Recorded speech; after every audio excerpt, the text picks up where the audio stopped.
জগতে কেউই অমর হতে পারে না। এই জগৎটাই হচ্ছে মৃত্যুর জগৎ, মর্তলোক। মৃত্যু অবশ্যম্ভাবী। জাতস্যহি ধ্রুবর মৃত্যু, যারই জন্ম হয়েছে তার মৃত্যু হবেই।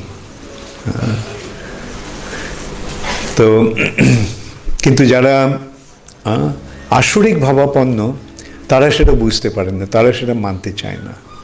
তারা মনে করে আমি অমর হব, মানে অর্থাৎ এই জগৎটাকে আমি ভোগ করব, আমি এই জগতের উপরে আধিপত্য করব। সেইটাই হচ্ছে মায়া। মায়া মানে ভগবানকে ভুলে গিয়ে এই জগৎটাকে সত্য বলে মনে করা।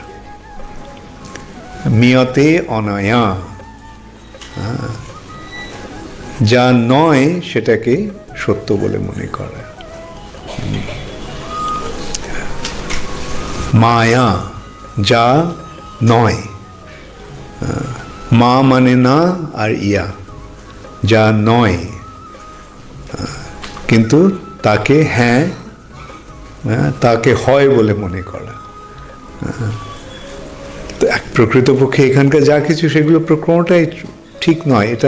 এখানে আমরা আমাদের শরীরটাকে স্বরূপ বলে মনে করছি, কিন্তু সেটা স্বরূপ, এই শরীরটা আমাদের স্বরূপ নয়। এই জগৎটাকে আমরা নিত্য বলে মনে করছি, এই জগৎটাকে আমরা আনন্দময় বলে মনে করছি, কিন্তু না, এই জগৎটা অনিত্য, এই জগৎটা দুঃখময়।